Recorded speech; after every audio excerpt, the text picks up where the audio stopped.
गई इंदिये सुकाये जोगे वेदे कसाय नाणेय संयम दंसन लेसा भविया सम्मत सन्नी आहारे गुणजीवा पज्यती पाणासन्नाय मग्गणा ओय उव ओगो वियकमसो विसं तु परुवणा भणिया झाणाविय पज्जाविय जाय कुलकोडी संजू आसव्वे गहनादिजेण भणिया कमेन 24 ठाणानी।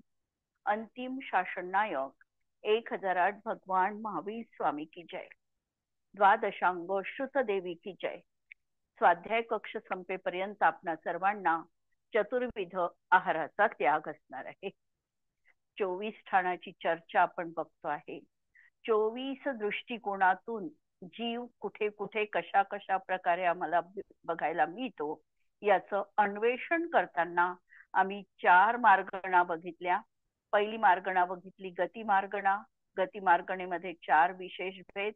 इंद्रिय मार्गणा, इंद्रिय मार्गणामध्ये 5 इंद्रिय मार्गणा बघितल्या आणि इंद्रियातीत जीव कसा असतो हे बघितलं। त्यानंतर येणारी काय मार्गणा, काय मार्गणेमध्ये 5 स्थावर कायिक आणि 1 त्रस कायिक अशा 6 प्रकारच्या षटकायिक जीवांचं आपण वर्णन बघितलं। त्यानंतर येणारी होती योग मार्गणा। योग मार्गणेमध्ये आपण योगाचे मुख्यतः 3 भेद पाहिले आणि उत्तर भेद 15 पाहिले। आणि आता आपण वेद मार्गणा सुरू केलेली आहे। वेदामध्ये 3 वेद आपण बघितले आणि त्या तिन्हींचं स्वरूप आपण बघितलेलं आहे। पहिल्यांदा तर द्रव्यवेद, भाववेद।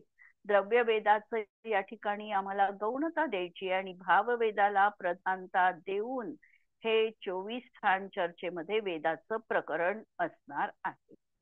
वेदाचा सद्भाव हा 9व्या गुणस्थानाच्या सवेद भागापर्यंत असणार आहे आणि पुढे मात्र हा जीव अपगत वेदी असणार आहे। त्याला 9 कषायांपैकी वेद कषायाचा उदय असणार नाही। इथपर्यंत आपण प्रकरण बघितलेलं होता। आता वेद मार्गणेची वैशिष्ट्ये। वेद मार्गणेमध्ये भाव वेदच इष्ट आहे। नाम कर्मोदजनित उत्पन्न द्रव्यवेद इथे ग्रहण केलेला नाही। देव आणि नारकी या जीवांचा उत्कृष्ट आयुबंध तिन्ही भाव वेदामध्ये संभवनीय। प्रकरण लक्षात घ्या। देवांचा उत्कृष्ट आयुचा बंध 33 सागर सर्वार्थ सिद्धी मधला देवांचा आहे आणि नारकी जीवांचा उत्कृष्ट स्थितीबंध आयुचा हा 33 सागर 7व्या नरकाची आयु आहे। आता हा जीव कोणता जीव अशा प्रकारे या आयुचा, कोणत्या वेदवाला जीव या आयुचा उत्कृष्ट बंध करू शकतो असा जर प्रश्न आमच्या मनात आला तर मनुष्य गतीतला जीवच या ठिकाणी हा उत्कृष्ट बंध करू शकतो। लक्षात घ्यायचंय, कारण सर्वार्थ सिद्धीची आयु जो बांधणारा जीव आहे हा देखील मनुष्य पर्यायीमध्येच असावा लागतो, कर्मभूमीच असावा लागतो, मुनी असावा लागतो आणि 7व्या गुणस्थान वरती सन्मुख असे जे मुनी असतात, 6व्या गुणस्थानातून 7व्या गुणस्थानात जाणारे जे मुनी असतात तेच मुनी सर्वार्थ सिद्धीचा आयुबंध चतुर्थ काळात करू शकतात। आजचा पंचम काळामधला जीव कुणीही अशा प्रकारचा आयुबंध करण्याला समर्थ नाही।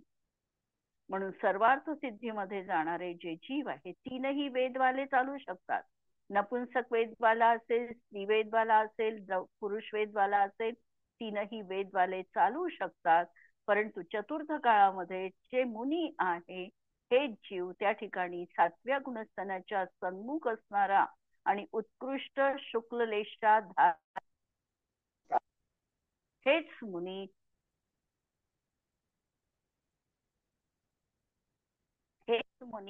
त्या ठिकाणी अशा प्रकारचा आयुबंध करू शकतात। आता जो नारकी जीव, नरक गतीमध्ये जे जाणारे जीव आहे, या नरक गतीमध्ये जाणारा जीव जो आहे हा तीनही वेदवाला करू शकतो. परंतु त्यामध्ये विशेषतः ही की हाही उत्कृष्ट पाप करणारा उत्कृष्ट संवहनवाला असावा लागतो. मनुष्य पर्यायीतलाच असावा लागतो. उत्तम संवहन, पहिलं वज्र ऋषभ नाराचं संवहनवाला जीव पाहिजे, चतुर्थ काळातला जीव पाहिजे आणि तीव्र पापबंध, तीव्र कृष्णलेष्टा त्याची असताना आयुबंध त्याला पडला तर तो 7व्या नरकात जाऊ शकतो. परंतु यासाठी एक अट अजून आहे की हा द्रव्यानी पुरुष वेदीच असावा लागतो. भावानी कोणताही वेदवाला चालेल, परंतु द्रव्यानी मात्र हा पुरुष वेदीच असावा लागतो. म्हणून या ठिकाणी दुसरं जे वैशिष्ट्य सांगितलेलं आहे की देव आणि नारकी जीवाचा उत्कृष्ट आयुबंध हा तीनही भाव वेदामध्ये संभवनीय आहे. पण द्रव्य स्त्रीवेद असताना नारकी जीवांची उत्कृष्ट आयु बांधल्या जाऊ शकत नाही. कारण द्रव्य स्त्रीवेदी ही 6व्या नरकापर्यंत जाऊ शकते आणि सिंह जो आहे हा 5व्या नरकापर्यंत जाऊ शकतो. तिसरं वेदमार्गणेचं वैशिष्ट्य, देवाची उत्कृष्ट आयु 33 सागराची द्रव्य स्त्री वेदासोबत बांधल्या जात नाही. कारण द्रव्यानी स्त्री असणारी व्यक्ती ही अच्युत स्वर्गाच्या वर जाऊ शकत नाही. पुढे निर्ग्रंथ लिंगधारीच मुनी उत्पन्न होतात. पुढे चौथं वैशिष्ट्य, 9व्या गुणस्थानाच्या पुढे द्रव्य वेदाचा तर सद्भाव आहे, कारण शरीर राहणार आहे आणि शरीराची जी चिन्ह विशेष आहे ती पण राहणार आहे. म्हणून द्रव्य वेदाचा सद्भाव तर आहे, पण भाव वेदाचा मात्र अभाव असणार आहे. म्हणून त्यांना अपगत वेदी असं म्हटल्या जातात. तीनही वेदाची प्रवृत्ती क्रमाने आहे, युगपत नाही, कारण वेद हा पर्याय आहे. द्रव्यवेद नामकर्माच्या उदयामध्ये चिन्ह विशेष आहे, तर नो कषाय ज्या ठिकाणी पुरुषवेद स्त्रीवेद नपुंसकवेद हे नो कषायाचा उदय आहे तिथे मात्र भाववेद अपेक्षित आहे. द्रव्यांनी पुरुषवेद असताना भावाने स्त्रीवेद, तर कधी द्रव्य स्त्रीवेद असताना भावाने पुरुषवेद असू शकतो. परंतु हे मात्र कथन कर्मभूमीज मनुष्य आणि तिर्यंच यांच्या अपेक्षेने आहे. देव नारकी भोगभूमीज तिर्यंच, भोगभूमीज मनुष्य यांना जसा द्रव्यवेद असेल तशाच प्रकारचा भाववेद असतो. कर्मभूमीज मनुष्य आणि तिर्यंच्या मध्ये मात्र वेद वैषम्य, वेदाचा फरक असू शकतो. नारकी जीवांना द्रव्य आणि भाव दोन्ही वेद नपुंसकच वेद त्यांना असतात. समूर्छन जे जीव आहे यांनाही नपुंसक वेदच असतो. देव पर्यायी मध्ये स्त्री आणि पुरुष हे दोनच वेद असतात 16व्या स्वर्गापर्यंत, आणि 16व्या स्वर्गाच्या वर मात्र सगळे पुरुष वेद वालेच असतात, सगळे अहमिंद्रच असतात. भवनत्रिकामध्ये देखील दोनच वेद असतात. कर्मभूमी मधले विकलत्रय समूर्छन तिर्यंच आणि मनुष्य यांना केवळ एक नपुंसक वेदच असतो. तीनही वेद असताना, भाववेद तीनही असताना दर्शन मोहनीय कर्माची क्षपणा हा जीव करू शकतो. पण क्षपणा करण्यासाठी चतुर्थ काळ पाहिजे, द्रव्यानी तो पुरुषवेदी पाहिजे, तीर्थंकर केवली किंवा श्रुत केवली यांचं सानिध्य अपेक्षित असतं. भाव नपुंसक आणि भाव स्त्रीवेद असताना आणि द्रव्यवेद पुरुष असताना ते मुनी तर बनू शकतात, पण त्यांना आहारक शरीर प्राप्त होत नाही. शिवाय परिहार विशुद्धी संयम देखील त्यांना होत नाही, किंवा मनपर्यय ज्ञानाची देखील त्यांना प्राप्ती होऊ शकत नाही. म्हणजे मनपर्यय ज्ञान, परिहार विशुद्धी चारित्र आणि आहारक वृद्धी हे सगळं भाव पुरुषवेदी वाल्याला आणि जो द्रव्य पुरुषवेदी पण आहे त्यालाच संभवनीय आहे. अशा प्रकारे या वेद मार्गणेची वैशिष्ट्य आपण बघितलेली आहे. हे सगळी नियमावली आहे आणि या नियमांच्या चाकोरीमध्येच कर्मकांडामधल्या ग्रंथामधल्या घटना आम्हाला पाहायला मिळतात. अस्ताव्यस्तपणा, अव्यवस्थितपणा असं कुठंही कर्मकांडमध्ये आम्हाला पाहायला मिळत नाही. जे जे काही आहे ते नियमबद्ध, चाकोरीबद्ध असं त्यांचं सगळं सिस्टमॅटिक रित्या वर्णन आम्हाला पाहायला मिळतं. यावर जर कुणाला काही प्रश्न असेल तर विचारू शकता. वेदमार्गणेवर किंवा आधीच्याही ज्या मार्गणा आपल्या झाल्या, योग मार्गणा वगैरेवरही जर काही प्रश्न असेल तर विचारू शकता.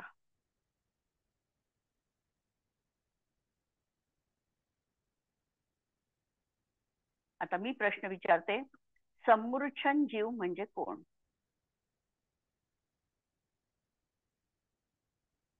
आणि सम्मूर्छन जीव हे कोणत्या गतीमध्ये असतात? दोन प्रश्न आहे.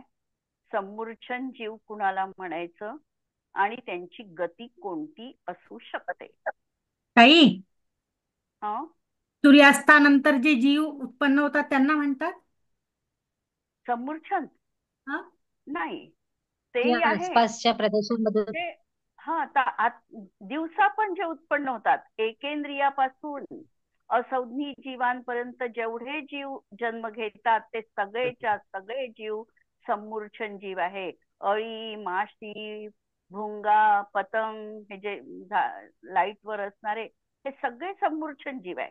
म्हणजे वातावरण, योग्य वातावरण मिळाल्यानंतर तिथेच त्यांनी आहार वर्गणा ग्रहण केली आणि ज्यांच्या शरीराची उत्पत्ती मात्या पित्यांशिवाय स्वभावतः नैसर्गिक रीतीने झाली त्याला सम्मूर्छन जीव म्हणायचं. जसं पावसाळ्यामध्ये काही काही बेडूक निसर्गतः निर्माण होतात, ते सगळे सम्मूर्छन जीव आहे. कधी पाण्यामधून साप पडतात ते पण सम्मूर्छन जीव असतात. ज्यांना आई वडिलांची गरज नाही आहे निर्माण होण्यासाठी कोणत्याही प्रकारचे, अंडज नाही जे, ते आहे सगळे सम्मूर्छन जीव. क्लिअर? हो. आणि आता हे सम्मूर्छन जीव यांची गती कोणती असू शकते?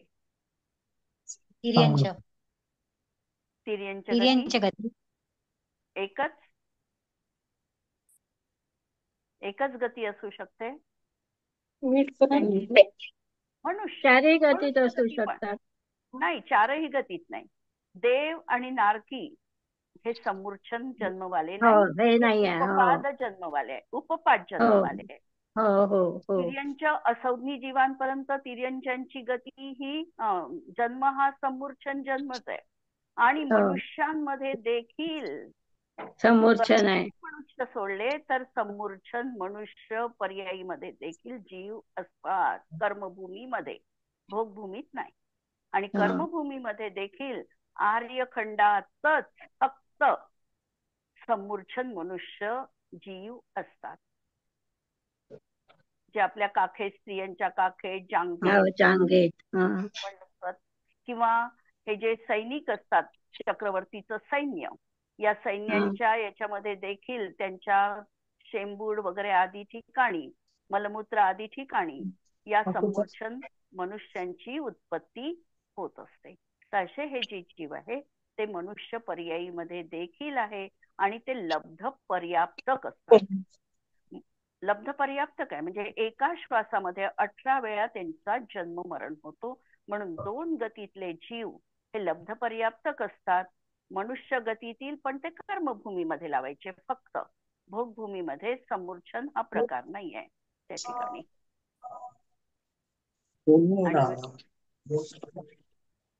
ठीक आहे.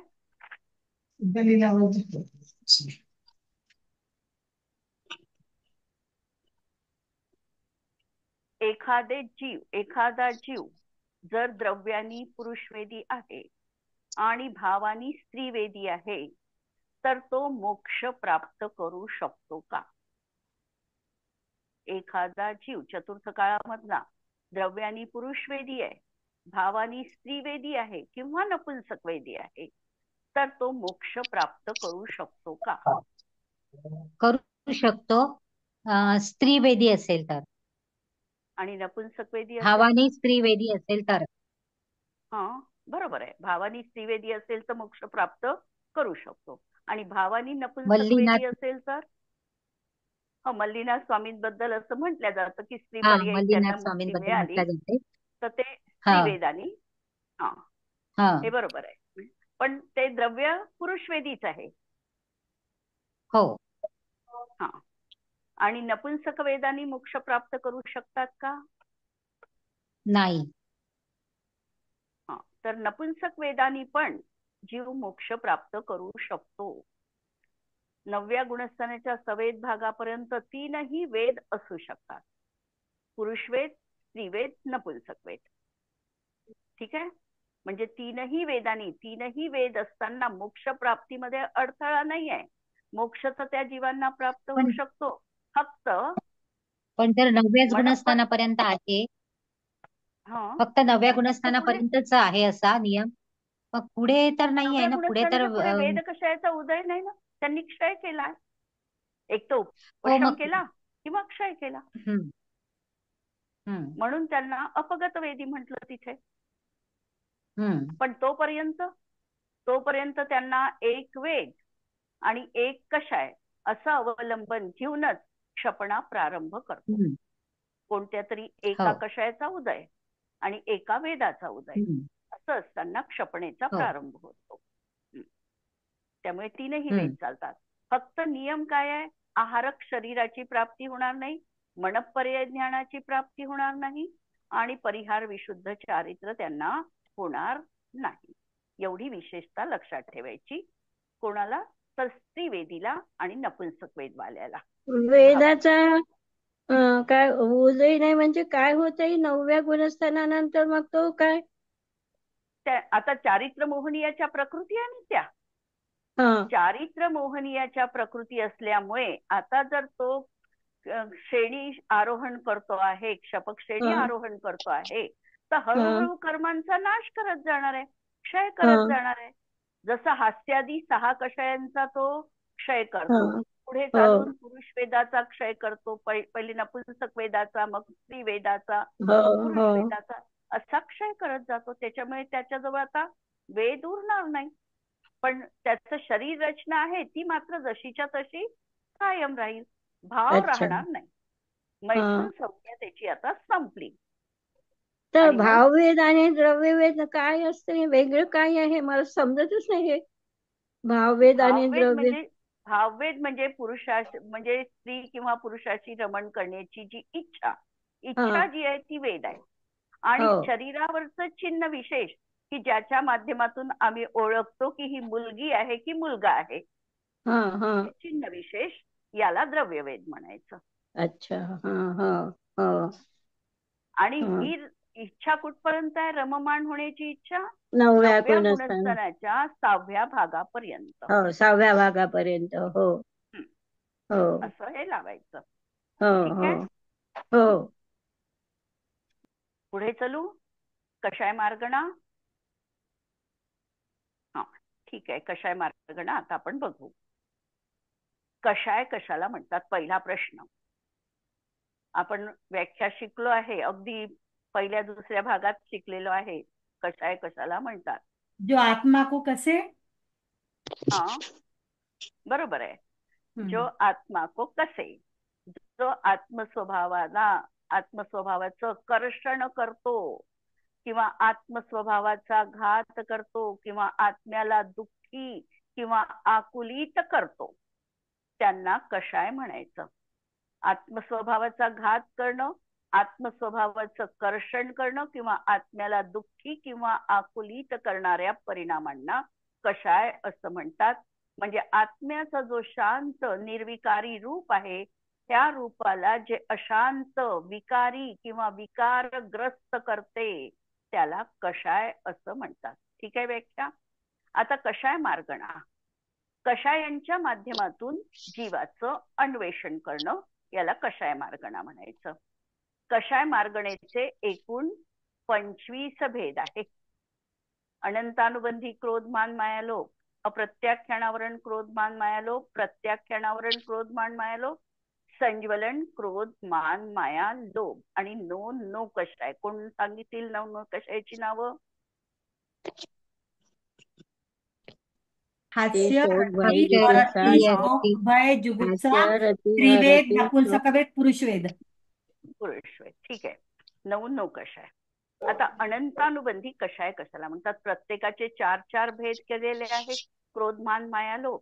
आणि जर आम्ही गोमटसार कर्मकांड उघडलं तर आम्हाला या 4 बद्दल दृष्टांत देखील दिलेले आहे. अनंतानुबंधी क्रोध कसा असतो, अनंतानुबंधी मान कसा आहे. आता आपण एवढ्या डीप मध्ये न जाता अनंतानुबंधी कषाय कशाला म्हणतात याची व्याख्या पाहू.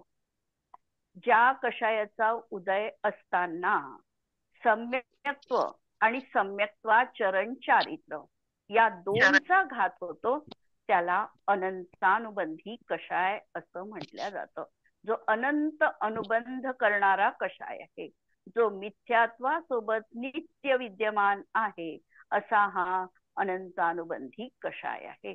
मिथ्यात्वाला देखील अनंत म्हटलेला आहे आणि या अनंताचा साथ करणारा जो कषाय तो अनंतानुबंधी कषाय. मिथ्यात्वाला एक अनंत अशी पण संज्ञा आहे आणि या अनंताला साथ करणारा जो कषाय तो अनंतानुबंधी कषाय आहे.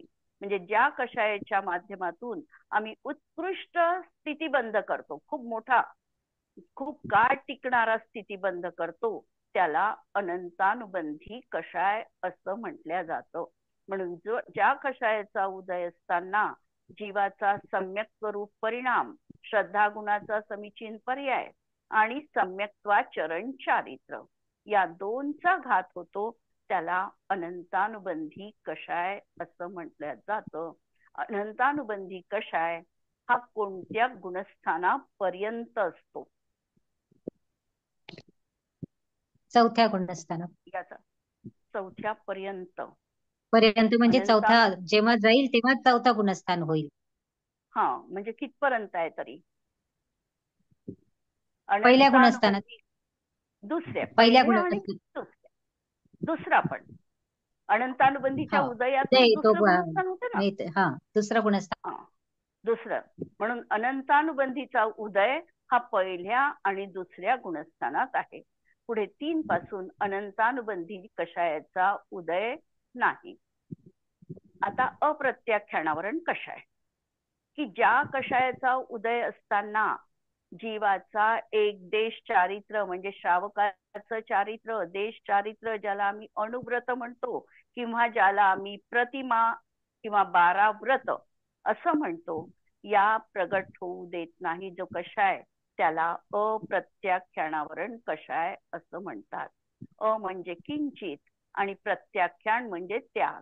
जो किंचितही त्याग करू देत नाही तो अप्रत्याख्यान कषाय आहे. म्हणजे नाही, प्रत्याख्यान म्हणजे त्याग. जो किंचितही त्याग करू देत नाही हा अप्रत्याख्यानावरण कषाय आहे. हा कषाय किती गुणस्थान पर्यंत आहे? 4थ्या गुणस्थानापर्यंत. हा, 4थ्या गुणस्थानापर्यंत हा कषाय विद्यमान आहे, याचा उदय आहे. आता प्रत्याख्यानावरण कषाय, ज्या कषायाचा उदय असताना सकल चारित्र महाव्रत यांचा घात करण्यामध्ये निमित्त कारण जे आहे त्याला प्रत्याख्यानावरण कषाय असं म्हटलं जातं. श्रावकांची व्रत तर तो घेतली त्यांनी, पाळत आहे, पण मुनींची व्रत मात्र तो पाळू शकत नाही. अशा प्रकारे जो कषाय आहे त्याला प्रत्याख्यानावरण कषाय म्हटलं जातं. प्रत्याख्यानावरण कषायाचा उदय कुठपर्यंत आहे? 5व्या गुणस्थानापर्यंत. 5व्यापर्यंत प्रत्याख्यानावरण कषायाचा उदय आहे. आता संज्वलन कषाय, ज्या कषायाचा उदय असताना यथाख्या चारित्राचा घात होतो त्याला संज्वलन कषाय असं म्हणतात. सम म्हणजे समीचीन प्रकारे, ज्वलन म्हणजे प्रज्वलित होणं, दीप्तिमान असणं. ज्या कषायाच्या उदयात महाव्रत प्रकाशित असतात त्याला संज्वलन कषाय असं म्हटलं जातं. ते महाव्रत तर प्रकाशित आहे म्हणजे आमचं आत्म्याचं पूर्ण यथाख्यात चारित्र रूप जे काही स्वरूप आहे हे मात्र या संज्वलन कषायाच्या उदयात अप्रगट आहे. असा हा संज्वलन कषाय व्युत्पत्ती अर्थाने आणि दुसऱ्या पण अर्थाने. या कषायाचा उदय कोणत्या गुणस्थानात कशा प्रकारचा आहे? 12व्या गुणस्थानापर्यंत उदय आहे क्षीण मोह रूपाने. पाणी. दहाव्या. आता पहा, दुसरं कुणाचं उत्तर? 6 ते 9. उत्तर 6 ते 9. 9. अजून तिसरं कुणाचं उत्तर? यथाख्यात चारित्र होत नाही तोपर्यंत. आता हे तर बरोबर आहे, यथाख्यात चारित्र होत नाही तोपर्यंत हे ठीक आहे उत्तर. पण याचा उदय असणार आहे 6 पासून 10 पर्यंत, 10व्या गुणस्थानापर्यंत. 6व्या गुणस्थानामध्ये संज्वलन चतुष्काचा उदय तीव्र रूपाचा असतो की ज्या ठिकाणी प्रमत्त दशा असते, मुनींच्या जीवनामधली प्रमत्त दशा. श्रावकांच्या किंवा अव्रतीच्या जीवनातली नाही, मुनींच्या जीवनातली प्रमत्त दशा असते, प्रमादयुक्त दशा असते. 7व्या गुणस्थानामध्ये या 4ही कषायांचा मंद उदय आहे आणि पुढे एकेका कषायाचा उपशम किंवा क्षय करत हा जेव्हा 10व्या गुणस्थानात जातो इथे संज्वलन कषायाचा सूक्ष्म लोभ विद्यमान आहे. आणि म्हणून संज्वलनचा उदय 10व्यापर्यंत आहे. 11व्यामध्ये संज्वलन कषाय पूर्णपणे उपशमित झालेले आहे, म्हणजे कषाय इथे एकही विद्यमान नाही. म्हणून 11वं गुणस्थान उपशामक वीतराग गुणस्थान, छद्मस्थ गुणस्थान. उपशमक वीतराग छद्मस्थ गुणस्थान. आणि 12व्या गुणस्थानामध्ये क्षीण कषाय म्हणजे क्षय केलेला आहे. क्षीण म्हणजे कमी नाही, पूर्णतः अभाव आहे. असं क्षीण कषाय वीतराग छद्मस्थ गुणस्थान हे 12व्या गुणस्थानाचं नाव आहे. संज्वलन कषायाचा उदय 10व्या गुणस्थानापर्यंत तसं लावला तर 1 ते 10 लावायचा. 1 ते 10 गुणस्थान पर्यंत संज्वलन कषायाचा उदय आहे. ठीक आहे. क्रोध कशाला म्हणायचं? आता राग येणं म्हणजे क्रोध आहे, किंवा या क्रोध कषायाचा उदय असताना जीवाचा जो क्षमा गुण आहे हा प्रगट होत नाही, त्याला क्रोध कषाय म्हणतात. म्हणजे ज्या कषायाचा उदय असताना जीव हा सतत राग करतो, राग करणे किंवा क्षमा गुण त्याचा जो आहे हा प्रगट नसणं, याला क्रोध असं म्हणतात. मान, अहंकार करणं म्हणजे मान आहे. या कषायाचा उदय असताना जीवाचा मार्दव गुण प्रगट होत नाही, त्याला मान कषाय म्हटल्या जाते. माया, कपट करणे म्हणजे माया आहे. या कषायाचा उदय असताना आर्जव गुण जो आहे स्वभावाचा सरळपणा हा प्रगट होत नाही, त्याला माया कषाय म्हणतात. आणि लोभ कषाय, लालच करणे हा लोभ कषाय आहे. या कषायाचा उदय असताना संतोष गुण किंवा शौच हा गुण प्रगट होत नाही, त्याला लोभ कषाय असं म्हणतात. आता नो कषाय, जे हे 16 लावले आपण आणि 16 नंतर नो कषाय, तर नो कषाय ईशत कषायाला नो कषाय म्हणतात. म्हणजे जे या कषायांसोबत कार्य करत आहे त्याला नो कषाय असं म्हटलं जातं. हास्य नो कषाय, तर हास्याचा उदय असताना जीवाला हसू येतं. नंतर रती, ज्याचा उदय असताना जीवाला परद्रव्यामध्ये रागभाव होतो त्याला रती नामकर्म म्हणतात. ज्याचा उदय असताना जीवाला परद्रव्यामध्ये द्वेषभाव उत्पन्न होतो ते अरती नामकर्म आहे. ज्याचा उदय असताना जीवाला इष्टवियोगाच्या कारणाने परिणामांमध्ये विकलता येते त्याला शोक कषाय म्हणतात. ज्याचा उदय असताना जीवाला भय उत्पन्न होते ते भय नामकर्म. ज्याचा उदय असताना जीवाला घृणा होते ते जिगुप्सा नामकर्म. आणि वेद कषाय, ज्याचा उदय असताना जीवाला स्त्री पुरुष किंवा दोन्ही मध्ये रममाण होण्याची इच्छा होते ते अनुक्रमे स्त्री पुरुष आणि नपुंसक वेदवाले असं म्हटल्या जातं. तर अशा प्रकारे कषायांचं वर्णन आहे. आणि याचा आता कषाय विशेषता, कषाय मार्गणेची विशेषता. कषाय मार्गणे विशेषता तर नरक गतीमध्ये जो उत्पन्न होणारा जीव आहे, या जीवाच्या प्रथम समयामध्ये जेव्हा त्याची उत्पत्ती होणार आहे, म्हणजे याच्यात असेल आयुचा पहिला समय, या वेळेला त्याला निश्चितपणे क्रोध कषायाचा उदय असतो. मनुष्य गतीमध्ये जो जन्म घेणारा जीव आहे त्याला मान कषायाचा उदय असतो. तिर्यंच गतीतील जीवाला माया कषायाचा उदय असतो. आणि देवगतीमध्ये लोभाचा उदय विद्यमान असतो. अशा तऱ्हेने हा कषाय भाव पहिल्या समयामध्ये त्या त्या गतीत जाणाऱ्या जीवांच्या अपेक्षेने सांगितलेला आहे. कषायाचा उदय हा तीव्र, तीव्रतर आणि तीव्रतम, तीन कॅटेगरी, तीव्र, तीव्रतर आणि तीव्रतम, आणि मंद, मंदतर आणि मंदतम, अशा प्रकारे 6 प्रकारांनी आम्हाला दिसतं. एखाद्याला अत्यंत क्रोध इतका तीव्र येतो की त्या क्रोध भावामध्ये त्याचा क्रोध समुद्घात पण होऊ शकतो. अशा प्रकारची जिथे तीव्रता आहे तो तीव्र कषायाचा उद्रेक झालेला आहे.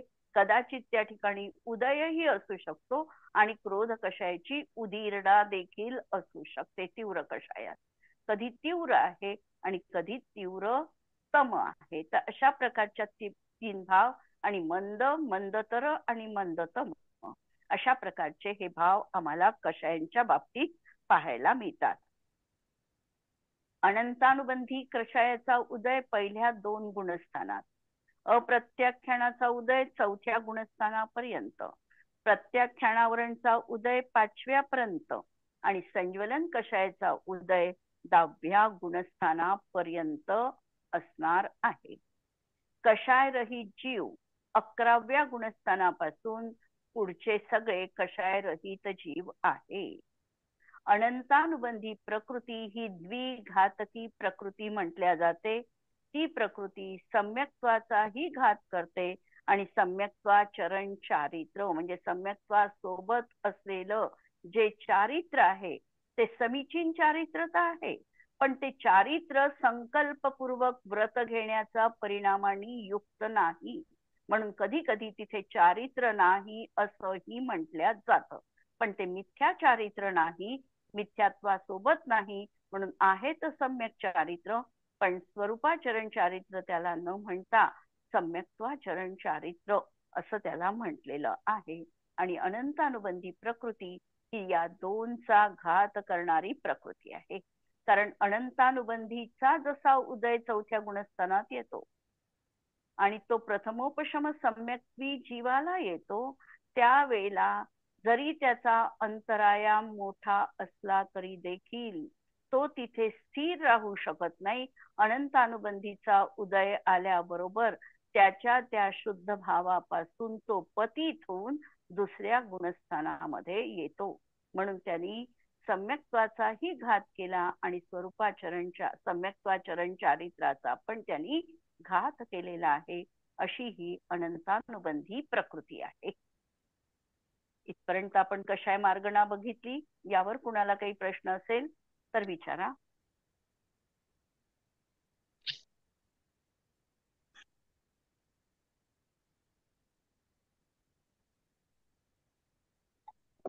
श्रावकांची 12 व्रत कोणती आहे?